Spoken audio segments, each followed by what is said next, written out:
Maintenant, on va se poser cette question. Peut-on s'attendre à un accord cette semaine entre la Russie et l'Ukraine? Donald Trump dit espérer, lui, un accord dans la semaine. Il l'a dit dans un bref message qui a été diffusé sur son propre réseau social, Truth Social, avec cet argument à la clé sur lequel on va s'arrêter.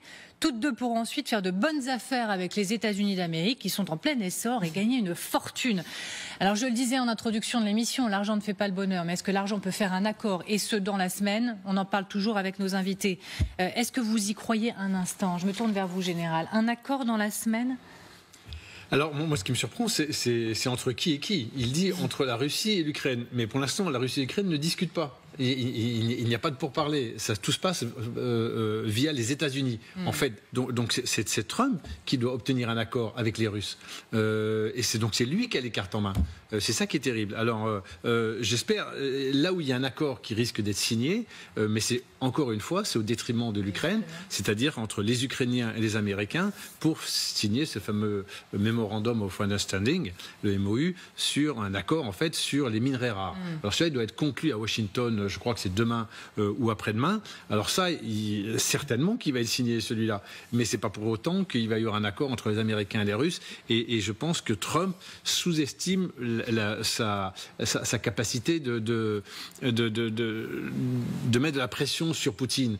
Et Poutine, paradoxalement, est conscient aussi qu'il a une relation privilégiée avec le président Trump et qui serait délicat, ce qui explique peut-être cette trêve de 36 heures qu'on a observée ces 2 derniers jours.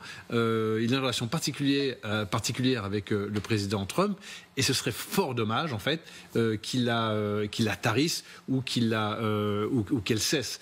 Alors là, il y a un jeu, mais en fait, on a l'impression que Trump ne se rend pas compte que c'est lui qui a les cartes en main, en fait.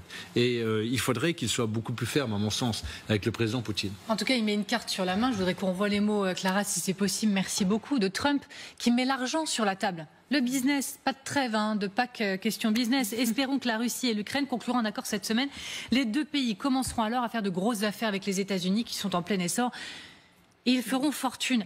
Mais est-ce que cet argument, après tout, peut faire mouche? Non. Mais auprès de Poutine, la question des sanctions levées, etc. En fait, vous voyez bien que Trump, il parle de lui et de l'intérêt des États-Unis dans ce message. Il ne parle pas en réalité de Poutine et de l'Ukraine. Poutine, il peut parfaitement continuer comme il continue aujourd'hui. C'est-à-dire qu'en effet, vous avez souligné, Général, qu'il avait une relation un peu privilégiée. En tout cas, Trump le ménage véritablement. Mais ça renforce la position de Poutine. Parce que Poutine, il n'a pas fait la guerre contre l'Ukraine pour une histoire d'argent. Il a une autre vision, Poutine. Il a une vision géostratégique. Donc, ce que peut dire Trump, très sincèrement, il n'en a pas grand-chose à faire. D'ailleurs, vous avez bien vu comment il n'a même pas à peine répondu à l'accord mis sur la table, accord qui en plus tordait le bras à Zelensky, donc sur les terres rares, etc. Donc en réalité, c'est pas l'argent qui va amener Poutine à passer un accord avec l'Ukraine. Non, c'est s'il arrive à obtenir ce qu'il veut de l'Ukraine, c'est-à-dire en réalité un entérinement des terres que la Russie occupe déjà, et voilà, c'est grosso modo c'est ça. Donc l'argent n'est vraiment qu'une considération totalement annexe.